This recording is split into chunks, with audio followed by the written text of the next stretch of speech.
आज बना रहे हैं ऐसी रेसिपी जो हड्डियों को भी मजबूत रखेगी और हमारे दिमाग को भी तेज करेगी। तो चलिए देख लेते हैं इसको कैसे बनाते हैं और क्या क्या यूज करते हैं। बनाना बिल्कुल आसान है। तो सबसे पहले हम लेंगे कढ़ाई और कढ़ाई में बिना घी ऑयल के हम ऐसे ही मखाने को ड्राई करेंगे, मतलब भून लेंगे। और इतना भून लेंगे जिससे ये थोड़ा सा क्रप्सपन आ जाए इनमें और हमें पीसने में आसानी हो जाए। तो इनको भून लेते हैं थोड़ी देर, 1 से 2 मिनट हमें लगेंगे भूनने में, बहुत ज़्यादा टाइम नहीं लगेगा। देखिए कितने क्रिस्पी हो गए हैं। अब इनको हम निकाल लेते हैं। अब इसके बाद क्या करेंगे, हम लेंगे 1 कटोरी बादाम।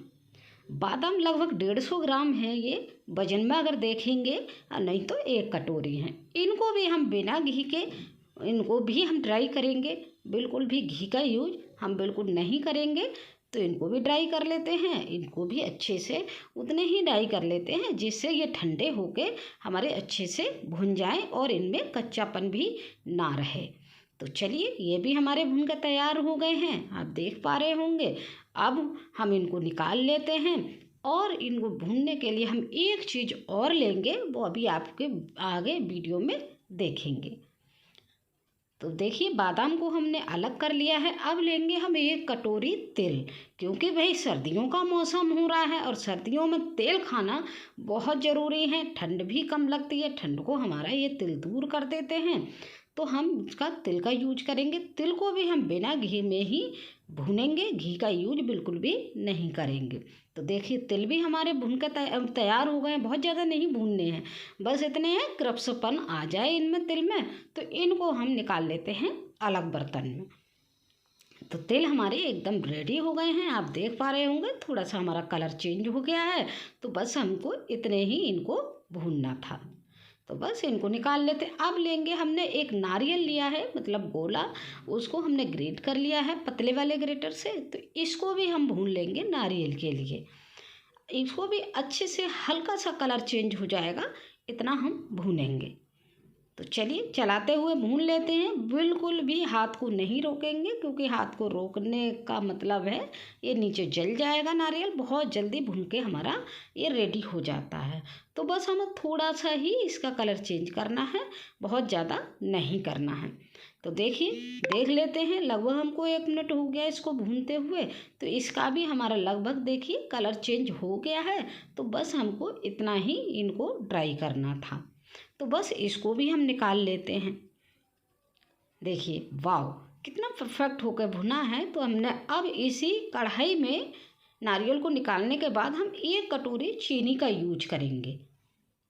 देखिए 1 कटोरी मैंने चीनी ले ली है। जितने मैंने बादाम लिए थे और जितने तिल लिए हैं उसी हिसाब से मैंने 1 कटोरी चीनी ले ली है। और 1 कटोरी पानी और आधा कटोरी पानी, हम आधा कटोरी से थोड़ा सा कम यूज करेंगे।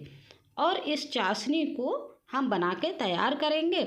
चलिए चीनी मेल्ट हो जाने तक हम इसको चला लेते हैं और धीरे धीरे ये चीनी मेल्ट होने लगेगी। तब तक हम इसकी और तैयारी कर लेते हैं।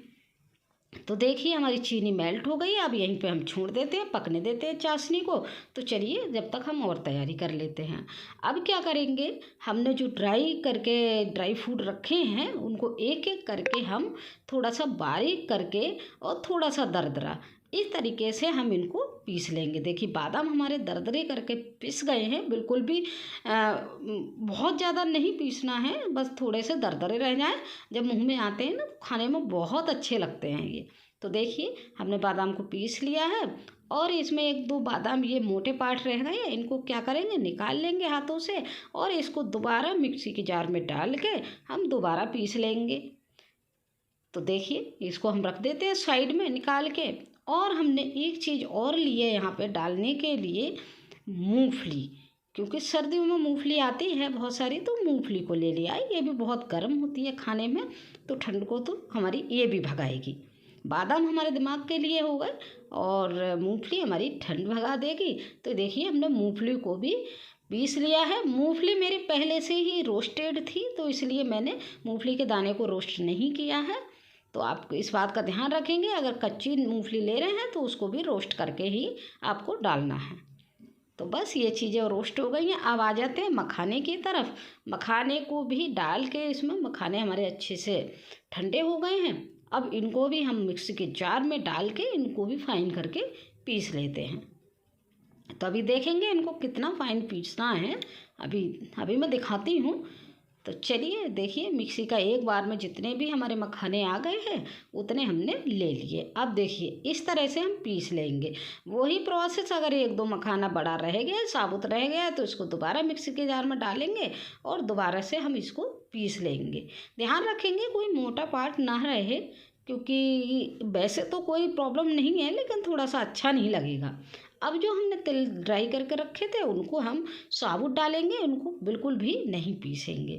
ऐसे ही हमने नारियल को भी ले लिया है, नारियल को भी डाल लेते हैं। तो ये सारी चीज़ें हमने देखिए रेडी कर ली हैं। तब तक हमारी चाशनी भी लगभग पक के तैयार हो गई होगी। तो इसको मिक्स कर लेते हैं और हम मिक्स करने के बाद अपने चलेंगे चाशनी की तरफ, क्योंकि चाशनी को इतने टाइम में पक के हमारी रेडी हो गई होगी जितनी हमको चाशनी चाहिए।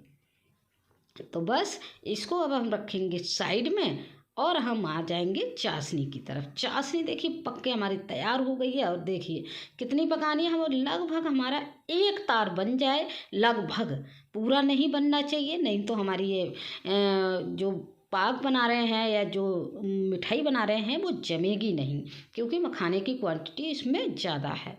तो हमें लगभग एक तार बन जाए हमारा, तभी हमें चाशनी का यूज करना है। तो चाशनी हमारी थोड़ी सी हम छोड़ देते हैं, गैस को हमने यहाँ कर दिया बंद। अब हम एक इसमें जमाने के लिए एक थाली तैयार कर लेते हैं। थाली में हम लगा लेते हैं घी, जिससे ये आसानी से जब हम इसको काटें तो आसानी से निकल आए। तो बस इसको हम घी डाल लिया और घी को हम पूरी थाली में इस तरह से फैला लेंगे।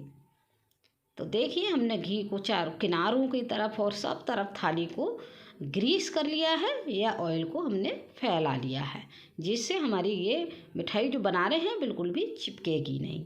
तो बस अब आ जाते हैं हम अपने जो मिक्सचर बना के रखा था उसकी तरफ। तो मिक्सचर में क्या करेंगे, चाशनी हमारी ठंडी भी हो गई है थोड़ी सी। अब इसको सारी चाशनी को एक बार हम पलट लेंगे, क्योंकि रेशो हमारा परफेक्ट है, तो हमें कोई सोचने वाली चीज़ ही नहीं है हमारी। तो हम इस तरह से सारी चाशनी को एक बार में पलटते हुए और मिला लेंगे इसको।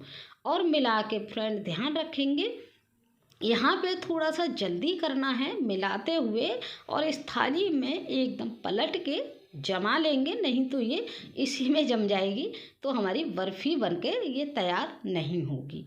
तो बस देखिए हमने मिक्स कर लिया है, और मिक्स करके अब हम थाली ले लेते हैं और थाली में जल्दी से पलट लेते हैं इसको। और पलट के हम एक साथ इसको चम्मच की मदद से ही, इस करछली की मदद से ही हम कर देंगे। तो देखिए हमने मिक्सचर को ले लिया है, अब इसको फैला लेते हैं हम उसी करछली से। हमने एक बार में इतना मिक्सचर ले लिया है, थोड़ा मुझे कम लग रहा है, तो हम इसमें और मिक्सचर डाल लेंगे। जो हमने बचा के रख दिया था थोड़ा डाल के, तो हम इसको भी हम डाल लेंगे। अब क्या करेंगे, इसको अच्छे से फैला लेंगे और बिल्कुल फ्लैट कर देंगे। फ्लैट करने के लिए, अब इससे तो होगा नहीं फ्लैट, क्योंकि इसमें हमारा जो मतलब ये चिपका हुआ है ना, तो इससे पूरी तरह से फ्लैट नहीं होगा। तो इसके लिए हम क्या करेंगे, एक कटोरी ले लेंगे फ्लैट तले वाली, जिसका हम बिल्कुल प्लेन तला होगा उसको ले लेंगे, और उस पर थोड़ा सा लगा लेंगे हम घी, और इस तरह से दबाते हुए अच्छे से हम इसको पूरी तरह से फ्लैट कर लेंगे। तो देखिए हमारी थाली एकदम परफेक्ट बनके तैयार हो गई है। देखिए बिल्कुल कहीं भी क्रैक नहीं है, तो आसानी से ये बन के तैयार हो गई है। और इसको ये देखिए बिल्कुल शानदार लग रही है ना। अब क्या करेंगे, हम इसको हम छोड़ देंगे, कुल मात्र हम 15-20 मिनट के लिए छोड़ेंगे, और 20 मिनट के बाद ही हम इसमें कट लगाएंगे। कट आप अपनी इच्छा अनुसार लगा सकते हैं, जैसे भी आपको पीस चाहिए, छोटे बड़े चौकोर या ट्रायंगल, जो भी पीस आपको चाहिए तो उसी अकॉर्डिंग हम लगा लेते हैं। तो देखिए हमारे सेट हो गई है, 10 से 15 मिनट हो गए थे हमें छोड़े हुए, तो हम इसमें कट लगा लेते हैं।